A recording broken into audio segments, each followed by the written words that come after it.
আপনি কি কখনো এমন কোনো ঘটনার কথা শুনেছেন যেখানে একজন মৃত মানুষের আত্মা কারো জীবনের সাথে জড়িয়ে যায়?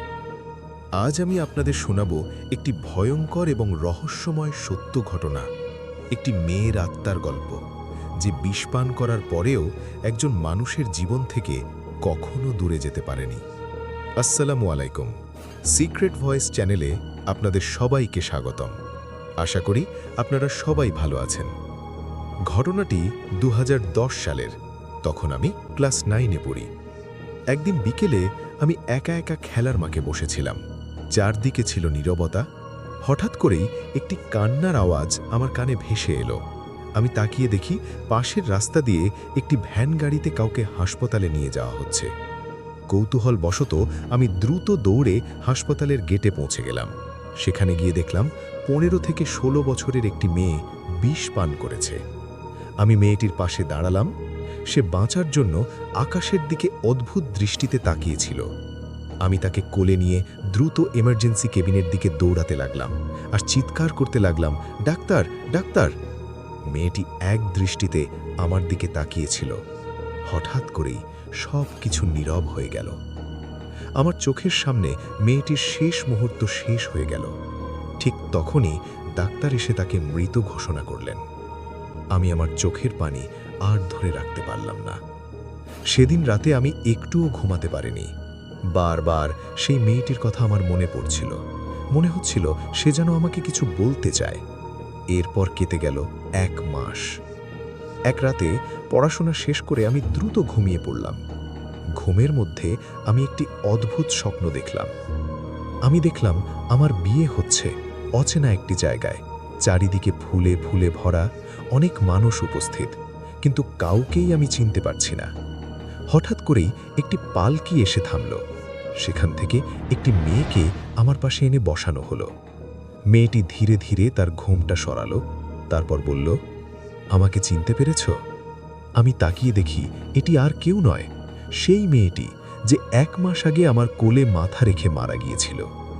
হঠাৎ করেই আমার ঘুম ভেঙে গেল। কিন্তু আশ্চর্যের বিষয়, আমার ঘরের ভিতর একটি অদ্ভুত ফুলের গন্ধ ছড়িয়েছিল।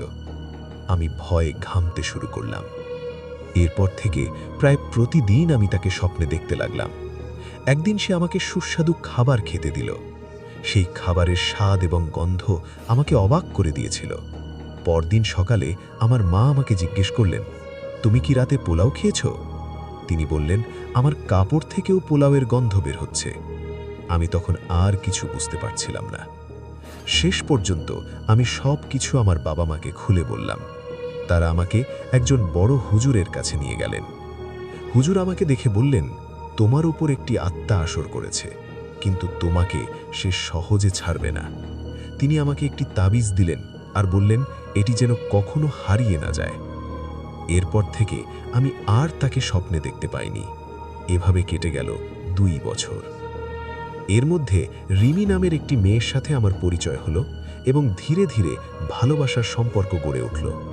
আমি তাকে বিয়ে করার সিদ্ধান্ত নিলাম। কিন্তু একদিন ফুটবল খেলার সময় আমার সেই তাবিজটি হারিয়ে গেল। অনেক খুঁজেও আমি সেটি আর খুঁজে পেলাম না। এরপর শুরু হলো আমার জীবনের সবচেয়ে ভয়ঙ্কর সময়। এক রাতে আমি স্বপ্নে আবার সেই মেয়েটিকে দেখতে পেলাম। সে সাদা কাপড় পরে আমার সামনে দাঁড়িয়েছিল। তার চোখে ছিল অদ্ভুত এক অভিমান।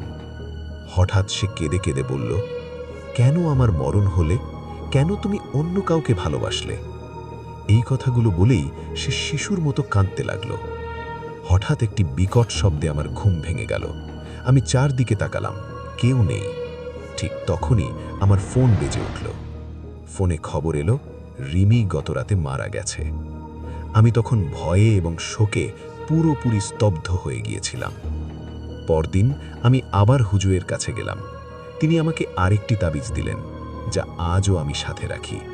আজ বহু বছর কেটে গেছে, কিন্তু সেই রাতের ঘটনা এখনও আমার হৃদয়ে গভীর দাগ হয়ে আছে। মাঝে মাঝে আজও রাতে আমার ঘুম ভেঙে যায়। মনে হয় সেই মেয়েটি আমার কাছেই দাঁড়িয়ে আছে।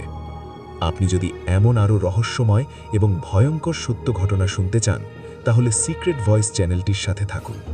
ভিডিওটি লাইক দিন, আপনার মতামত কমেন্টে জানান এবং চ্যানেলটি সাবস্ক্রাইব করতে ভুলবেন না। পরবর্তী ভয়ঙ্কর ঘটনাটি নিয়ে আবার দেখা হবে খুব শিগগিরই। ততক্ষণ পর্যন্ত সাবধানে থাকুন।